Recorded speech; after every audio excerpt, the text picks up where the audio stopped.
Hi, welcome to East to West WLS, the podcast where we support the bariatric community with humor, humility, and honesty. I'm April, and I'm the West. And I'm Jason, and I'm the East. And today, Miss Nat's joining us. What's up, Fred? Oh, hi, how's it going? Oh, you know.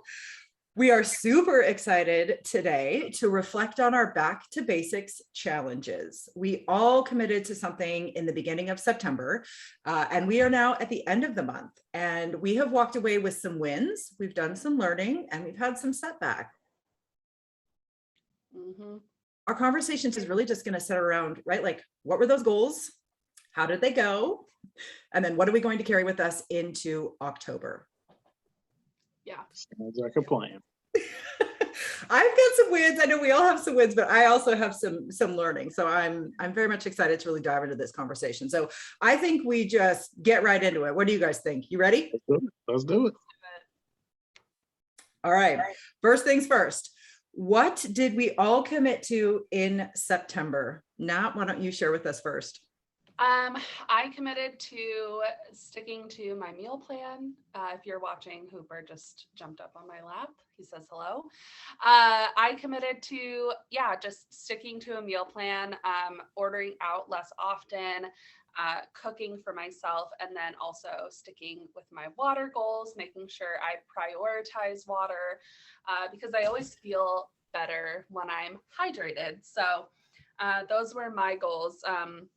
Not deviating, using my Instacart, sticking to my lists. Yeah, you were kind of going to use what Jason was going to practice this month, like smart shopping, right? Yeah. So Jason, how did your month go? Or what were you working on in September? My goals were more water, more consistent in the gym, and the smart shopping, which was just, recreating the orders that we already had on file with Walmart, instead of me going into the store, which leads me to buy things I don't need to have in the house. So those were where I landed. And I think my goals were really centered around, I picked one of each of our three pillars. So for movement, I wanted to move 10 days this month. For the mindset, I really wanted to focus on telling myself that I am a morning person. I can get up earlier. I can block my time. And then for my metabolic wellness goals, I wanted to track a meal a day, and I wanted to be consistent with my vitamins. That was my big thing.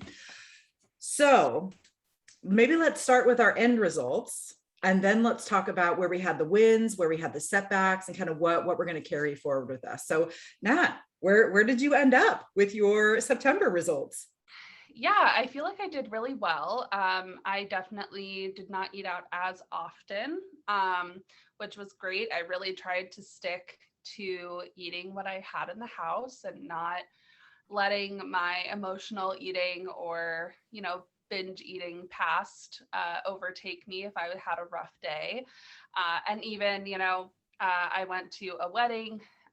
We can get into this again later, but I just really stuck to my guns and tried to eat out as little as possible, which was really good for me. And then, water. I was talking about it today. I had a Seattle bariatric meetup, and I was saying how all of a sudden I am really liking the taste of just normal water. And it's very weird because if you know me, I've always been like a Crystal Light girl, Propel, like all of the above. But just this month, something about it, I don't know what happened, but I really was drinking more just plain water. So that was nice. Wow, that's a big shift. Yeah. So how are you feeling, like emotionally or I mean, nutritionally isn't really like a feeling, but like how is your overall mood or what are you feeling different now than you were at the beginning of the month? Yeah, I think I feel more in control. Like I feel like I have more of a handle on what I was eating. Which to be honest, like I wasn't deviating that much before. Like I wasn't eating out every night or anything like that, but just having a little bit more of that control in what I'm eating and my diet. I think I'm also noticing, we talked about this before, but I'm noticing sensitivities a little bit more to different foods and things like that. So I'm feeling like I am this month kind of allowed me to reset and like listen to my body again, which was unexpected. Well, and it's something that we really haven't done before, probably in our old lives prior to bariatric surgery. And I think the three of us have talked about this before, but when we really pare down our diet and we focus on more whole foods, we notice a lot more about when it comes to our satiation, our overall health. We really notice discomforts when we eat certain foods, and when we eat too much or we eat too little. It's like all of a sudden when we kind of take food away and we really pare it down, we can much more clearly listen to and interpret and hear what our bodies are telling us. So it sounds like you're really describing that to a T. Yeah, I feel like I kind of reset my thinking towards food. Like, I was having a bit of a panic, I think in August, being like, oh my gosh, I can eat so much more and, you know, all this stuff. But it's like, well, no, I could eat more not great things. But when you sit down and you have real whole foods in front of you, you can't eat as much because you're satisfied sooner. So, and when you're hydrated, you're satisfied sooner and you feel better. So yeah, I think it was just I needed to get back to basics, you know, get back to those food basics. Ruth, I think like everybody in our community was feeling exactly how we were feeling. And it makes my heart really happy to see so many people recognizing that it's okay and it is necessary to get back to basics, right? If we give ourselves too much trust, or we give ourselves too much rein, right, or freeway, so to speak, we can kind of get ourselves in trouble. And there's nothing wrong with saying, I'm not ready for this, and stepping back and just taking it back to our most simplest of, you know, of pillars. Mm-hmm. Nice work, friend. Okay, Mr. Smith, you're up. So I think for mine, I did I had wins, I had losses. I had more wins than I had losses, or setbacks, I should say. I did really well with water. Water wasn't an issue. I was able to increase by at least 24 ounces every day, additional to what I was already doing. So it put me right up to almost 100 ounces a day. So that was awesome. But I needed it, though. That's what's funny, I felt a lot better with it that way. And then with the gym, I did really well for about, I would say, 3/4 of the month. This last, week and a half or so we've been doing crazy busy things and meetings and work, and stuff's just been wild. And I did allow myself to talk myself out of going as much, because it was always work meetings and then everything else. And then it was like, by the time we were done, for me, it's late and I don't want to go to the gym at, 10 o'clock at night and then have to be up at 7 o'clock in the morning, or clock in by 7 in the morning. That's just a lot. So instead of, the thing that I will say is a setback for me was I got back into the singular mode of thinking of, well, since I'm not going to the gym, I'm just not going to do anything at all, because it's easier just to lay down here and watch TV or hang out, or just kind of unplug and let my mind just kind of reset for the night, instead of knowing that my ass has weights underneath my bedside table, and I've got resistance bands on the back of the door, and I've got a yoga mat in the corner. Like, I could have been doing stuff. Like, even though I wasn't at it, like before, it used to be, well, I've got all this stuff here, so I don't need to join a gym. So I'm just going to work out this little bit here. And I kind of, went through the motions and played my way through it. But I reverted back to the opposite way, going, well, if I can't go into the gym, then I can't really work out like I would. And then if I just do part of the stuff here, I'm not going to be as strong and ready to go to the gym the next day, because my muscles will be sore from the half-ass workout I did at home. Like I said, we're ultimate salespeople when it comes to selling ourselves on why we can't do stuff. And I fell victim to it while we were even talking about it. So to think that it can't happen to you, or that you're a huge failure because you let that thing sink in, think about it from my perspective. As we talk about this all the time, we're fully connected to all of these, thought processes, and it can still happen. So give yourself a little space, a little bit of grace, to know that just because you didn't make it to the gym doesn't mean you're a failure. It just means that you really had a lot going on, and maybe your body was telling you needed to kind of reset, take a little bit of time. So for me, I kind of felt like, I could have done better, but, You bring up such a great point, though, that while you were making great strides in a lot of the areas that you wanted to focus on, these setbacks are really a learning opportunity for you, right? So while you were dialing in these other things, at the same time, you were realizing, oh my God, I'm really good at talking myself out of things that I probably shouldn't. So you're almost setting yourself up for like looking forward in October, right? It's like, okay, well, I've really nailed this. This is becoming very automated. I'm feeling good in this area. Now I've already identified something that I couldn't shift to. And because these things are being automated, I'm good with my water, I'm on track with shopping, I have the capacity to now focus on this thing.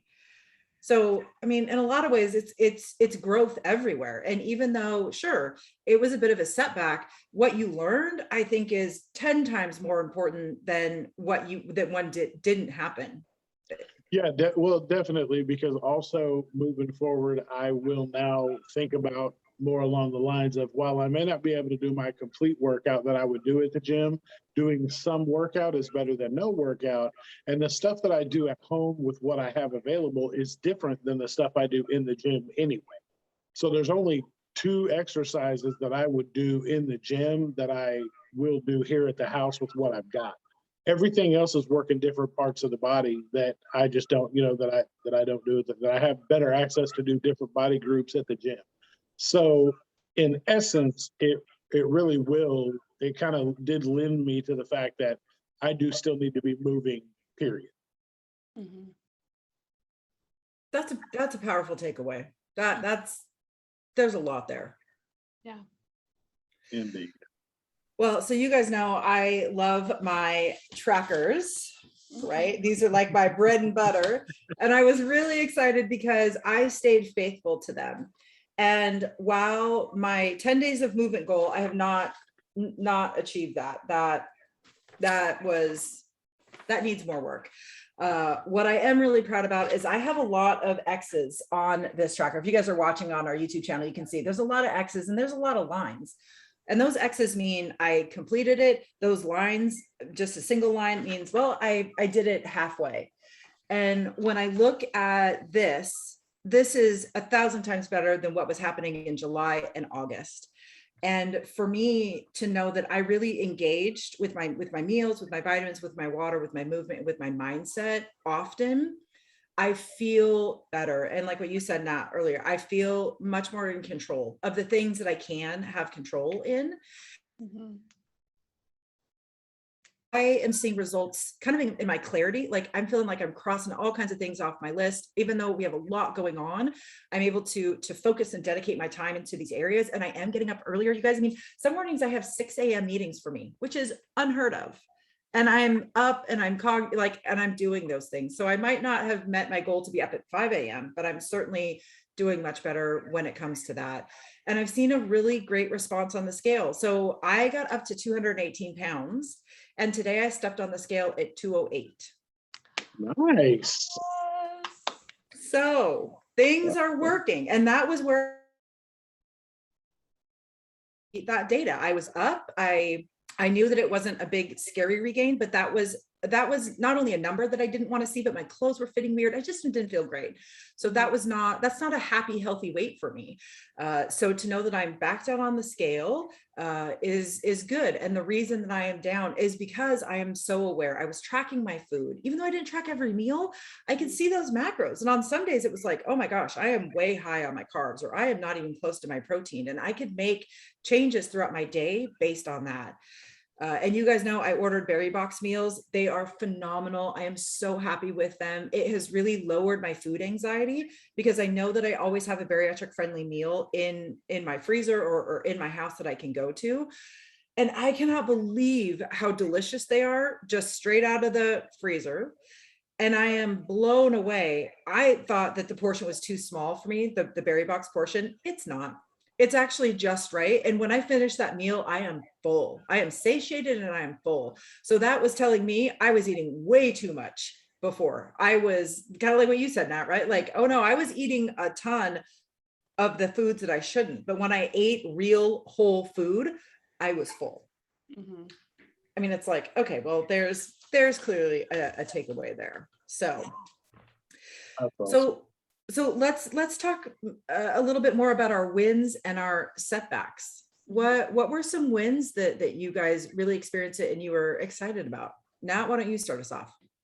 Yeah, so like I said, I think my biggest one really came to like I really noticed it. I was at a wedding over the weekend, and usually when I go out of town, I'm like, okay, I mentally prepare myself to eat out because that's what you usually do when you go out of town. You go out to dinner, you grab breakfast here and there.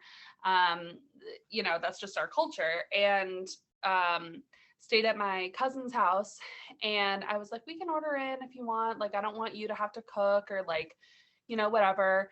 And then we had kind of been talking, we're like, actually, like, we have enough here. Like, let's just make something, simple. And so really, I only ate out. We went to the wedding. It was great. They had like a taco bar. It was like, oh, it was the best. So I ate out then, and then the next day we were out and about shopping, and we decided to go out to lunch. But like, out of three nights, and like 4-ish days, we only ate out twice technically.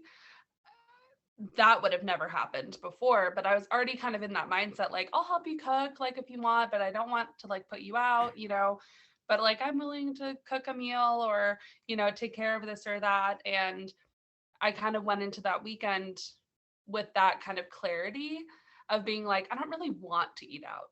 Like, it's fun, but like, I don't really want to. And it That's was, huge. yeah. That's a big shift. Yeah, because eating out was like my thing. I love eating out. And Mhm. I mean, I still do, but like, it's anxiety inducing now because we don't know what a restaurant's going to have. Are they going to have options for us? That kind of a thing. And so luckily we ended up finding a restaurant. It all worked out. But yeah, like the other times that we were, at home, I was kind of like, we could eat out. I don't really want to, but we could, because I don't want you to have to do dishes. It was just kind of this whole thing. But yeah, I really realized, like, on my drive home, I was kind of like, oh, that was different. It's like, that's weird. But it felt good. It felt good to want to eat at home and like eat real things. And they had a garden, and so we went out and we like picked fresh vegetables, and like Dang. they even had like beans and all this stuff. So we were like really just eating as whole as you can get, and Mhm. it just felt really good. Nice. That is a really big shift. Well, and I think we've all also realized, or we all know what it feels like when we kind of flush our body out and we're only feeding it kind of whole nutritious food. It really does respond differently than if we were eating in a different way. So that's awesome. Nice. Good win. I thought so. That's good stuff. Jason, what about you? What was kind of your biggest win? The biggest win for me was the shopping smart was because we really stayed to ordering the groceries.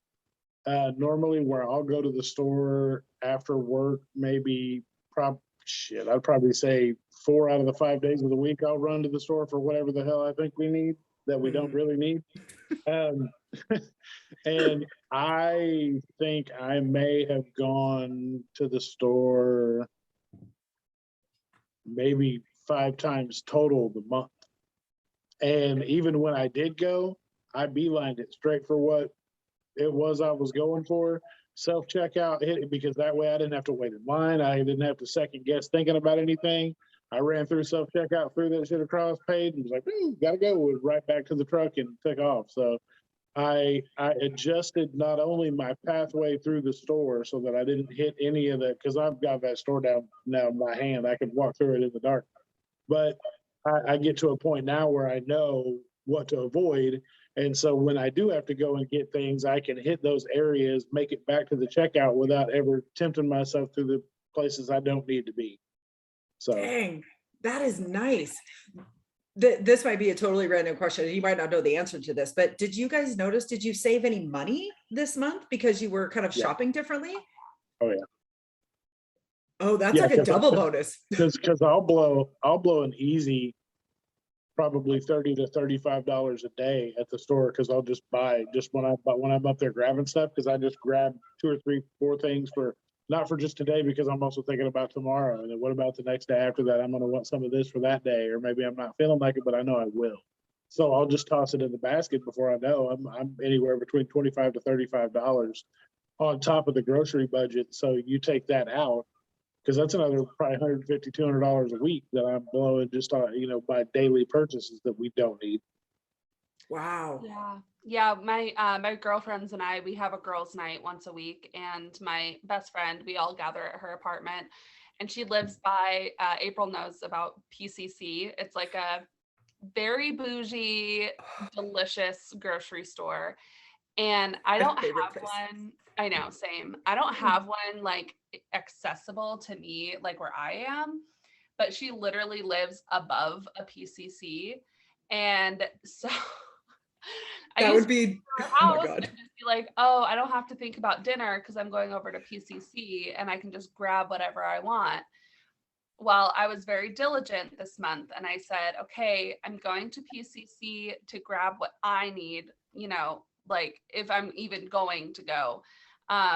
Or we'd be like, okay, let's make this for dinner. Like we were a lot more intentional about like girls' night, instead of us just like collectively just going down there and like ransacking the place.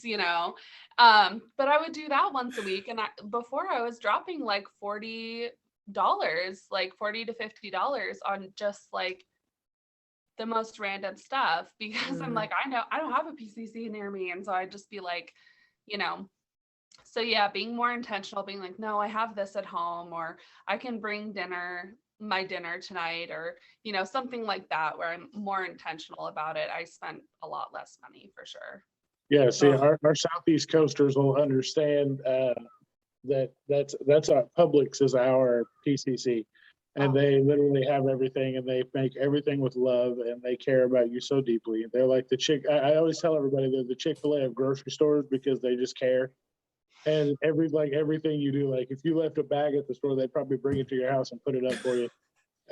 Like they're that type of people. So everything that they make in their deli is amazing. So that's just that's what you have to avoid. Like when I go in there, you have to avoid it because you smell the fried chicken from outside. Their wings are out of this world. Yeah. So when you walk in the door, you're just like, so you have to automatically be like, no chicken.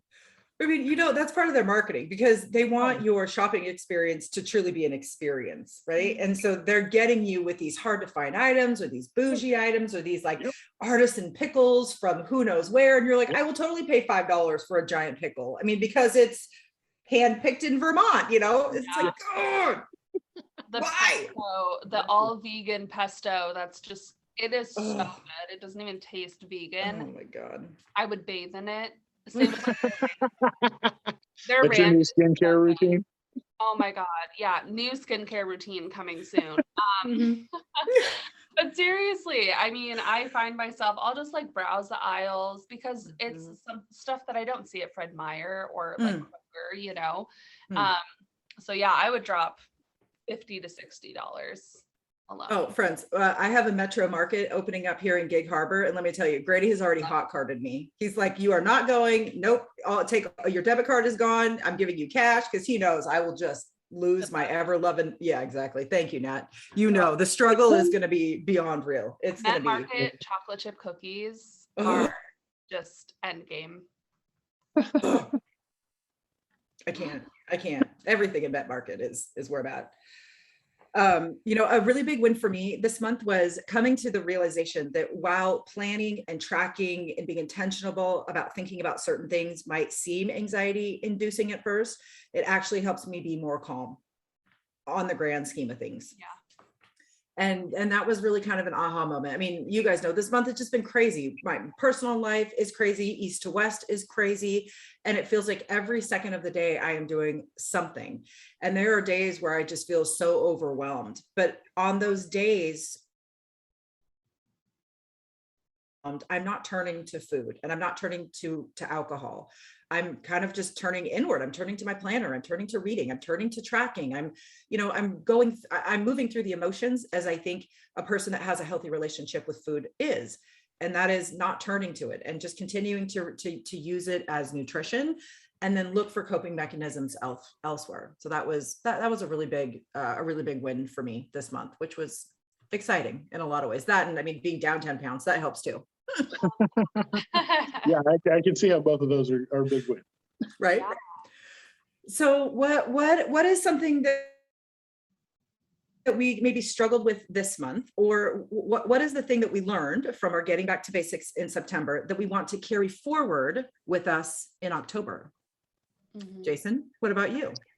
Mine is just the ability to move, even if it is not in the gym, and I can block better time to go, hopefully. And if I can't go, then I know that I have an alternate plan, and I need to enact that alternate plan, because I can do the same thing. I could do the same amount of movement sitting there watching TV as I could sitting there watching TV and not moving at all. So, because everything I have is set up is directly around my bed, which is where the TV is anyway, on the wall directly in front of that. So I can do all the stuff that I'm doing and still not miss anything that I'm watching, which I don't normally care about anyway. So I like it. I like it. I like how you took that learning from this month and you're saying, nope, I'm going to carry that. That's going to be my focus in October. And just so y'all know, I'm writing these down and I'm going to hold us accountable, because that is what friends do. yes, absolutely. Miss Nat, what about you? What are you going to carry forward?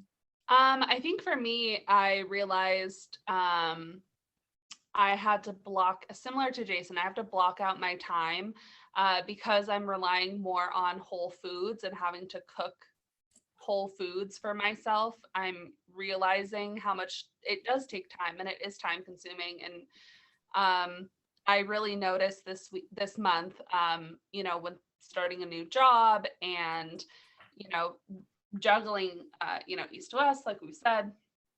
And then on top of that, focusing on whole foods and cooking for myself, I was like, I don't have time for anything, like let alone cooking, and I realized, like, oh, that was my problem before, was not setting aside an hour to cook a real meal, because I was so used to zapping stuff in the microwave, which is great. I love, real good foods is great. All of that stuff is a great thing to have, but it's not something I should be relying on every day. And I was. So I bought if you're watching, I have a huge calendar by my desk that I stare at every single day, because they know, things just slipped out of my mind. I'm not a planner person. I've learned that. So what I'm taking into October is, if something comes up, I write it down on my big whiteboard, and I make sure that I have time to still make myself dinner for lunches tomorrow. I just am making sure that I have the time, because otherwise I'm going to be SOL. Girl, you and I were talking about this on text. I don't know, Jason, if you were on that text string, but I really started time blocking in September, and it has made all the difference in the world for me. I just feel like I'm in more control of the time that I do have, and I'm just getting more done in that space. Because it's like, no, I got 30 minutes or an hour to get these 10 things done. I have to get them done. And it has been a real time saver. And I've been applying it to my personal life. 6:30 to 7:30 or 6:30 to 8 is when we're making dinner. Grady and I are making dinner and we're eating it. And then I'm in bed by 9. I'm reading. It makes a big difference. At first it feels like, oh, but now this is one more thing that I have to do. But if that one more thing actually buys you time on the back end. I was just going to say, it actually gives you time. It does. Yeah. It actually, today, busy day. I've been all over the place today, and I got home by 4 p.m. and I remember intentionally blocking off 4 to 5 p.m.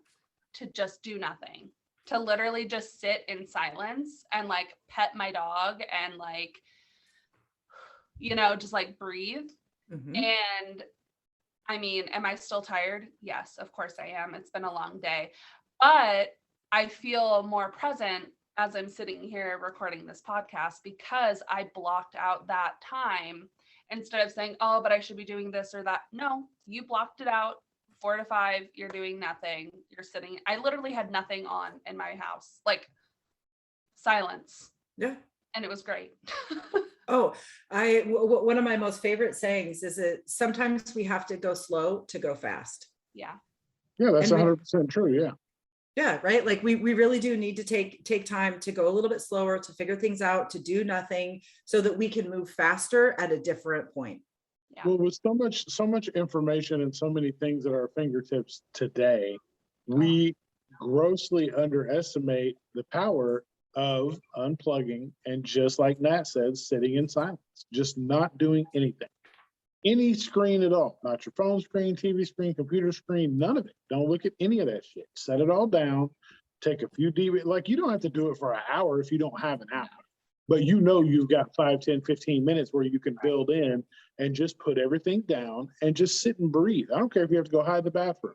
Whatever it is, wherever you can find that little bit of peace, carve out that time for yourself.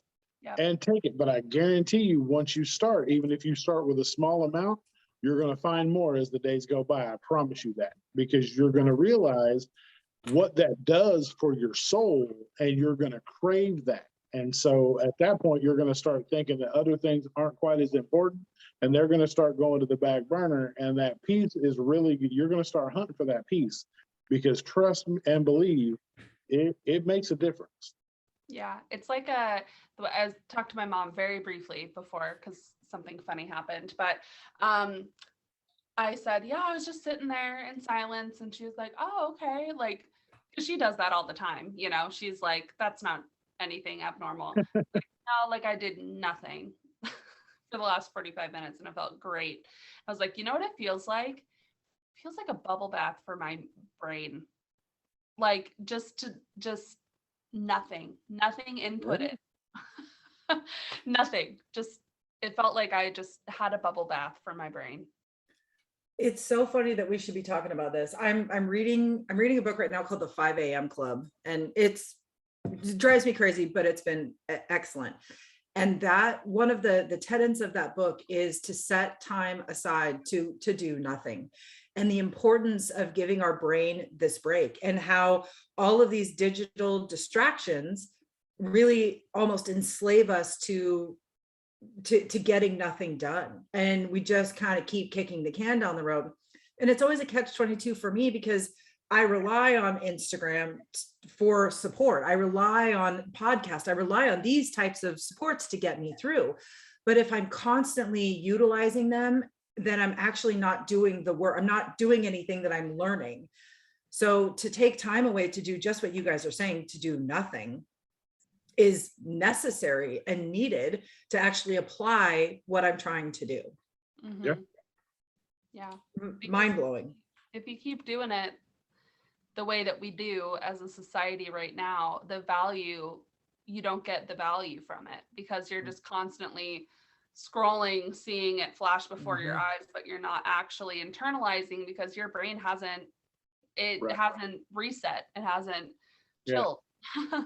Yeah, there's no comprehension to what you're reading. Like, you're just scrolling picture to picture to picture to picture to post to post to post, and you don't absorb any of it, and you don't actually take time to connect with the material. And that's what the whole thing is there for. Mm-hmm. Like, you can have 1 million followers, but you can't absorb 1 million followers content if that's all you do. Like, if you just continue to scroll through it, if you don't take a break from it, you're never going to have time to crave any of that, because you're going to be so busy consuming that you haven't had time to take any of it in. So, Yep.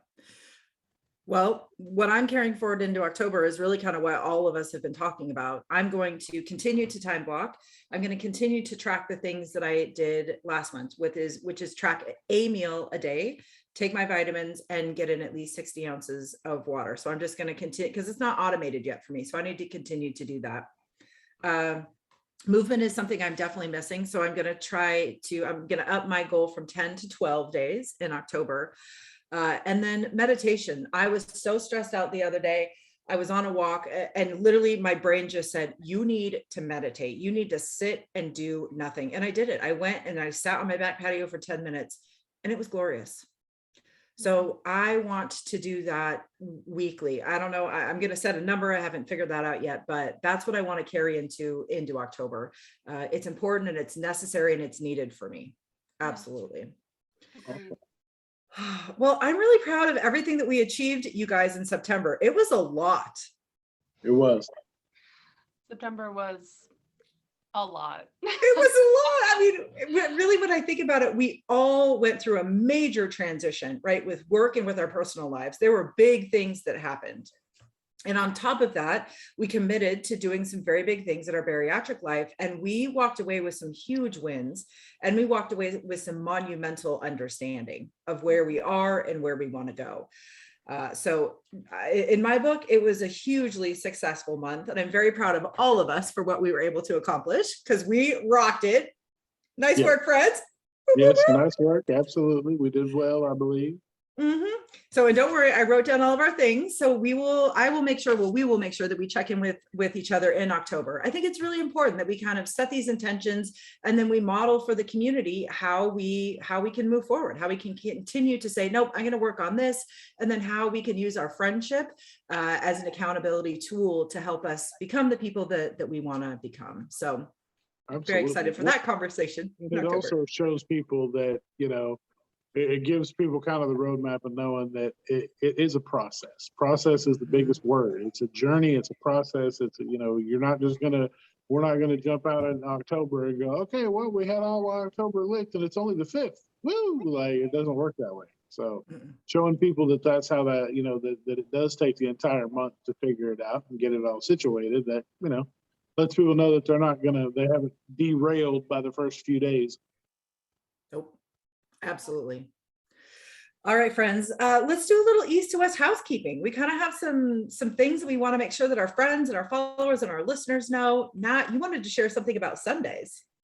Yes. So if you've been following us for a while, we do a segment or a post both on our stories and our grid where we shout out one of you guys, one of our community members. There's over 10,000 of you right now, and we have barely scratched the surface. So every Sunday, I just go down the line of those who have filled out our Sunday submission form, and you guys tell me about yourselves, your journeys, how much you've lost, your strengths, your weaknesses, and your favorite bariatric snacks. I feel like I always learn bariatric snacks because I ask for that information selfishly. But yeah, all you have to do is go to the link in our bio or just go to east2westwls.com. Scroll down a little bit, fill out that Sunday submission form. It is free. You do not have to be a patron. You do not have to pay us. Literally just go to the website and fill it out. That's all you have to do. And I just first come, first serve, and I schedule them out. And you not only get a post on our feed, but you also get to have me talk about you and brag about you on our stories. So I love to do it. I know April and Jason love it as well. We just love getting to know you guys. You guys support us so much. And so we want to give back that support by highlighting you guys. It's what it's all about. We want to shine the spotlight on the amazing work that this community is doing. And we are thankful that we have a platform to do that. Yes. Absolutely. And speaking of amazing supporters, we have a growing, thriving, vibrant Patreon community. These are the people that really, truly believe in what we're doing here at East to West, and they support us monthly for $5. And that support literally helps us keep the lights on when it comes to what we do here at East to West. And our patrons, their support has allowed us to create something brand new, something that does not exist in our community yet. And we are going to be rolling it out to the world in November. Our patrons have been behind the scenes. They've been helping us beta test. They've been offering feedback. They are getting access to these amazing opportunities that nobody else is getting. And our plan is for Patreon to go away in November when we roll out this new support. But if you would like to be on the ground floor, if you would like to be the OG, if you want to be that person that will always be remembered as somebody that helped East to West blow up on the scene and support our community in a new way, consider becoming a patron. Even if you're a patron for a month or 2 months, it doesn't matter. We're thankful for your support, and we would love your help and your feedback to launch this pretty amazing thing. So if you would like more information about how to become a Patreon, all you need to do is, well, you can direct message us. There's links in our Instagram bio, or you can go to patreon.com/east to west WLS. And of course, we're always happy to answer any questions that you might have about that. But we get notified as soon as you join our team. We send you a message, we add you to our private Instagram chat, and then the fun continues from there. So we hope that you will think about joining us in October and November. Yes. All right. And we just want to thank everybody for all the support that you guys have given us. Now, we wouldn't be able to do what we do if it wasn't for you guys helping us along the way. Supporting you helps support us, and our journeys are part of your journeys. So it's cyclical in that way, and we enjoy that probably the most out of all the things that we get to do as a support community. So thank you for that. Don't forget, you can always continue to like, share, and subscribe. Please leave us your ratings and reviews on any of your favorite podcast players. You can also do the same on our YouTube channel, and leave ratings and reviews there as well. And other than that, just remember at the end of the day that you've got this, we've got you, and we'll see you next time. Bye-bye. Thanks, guys.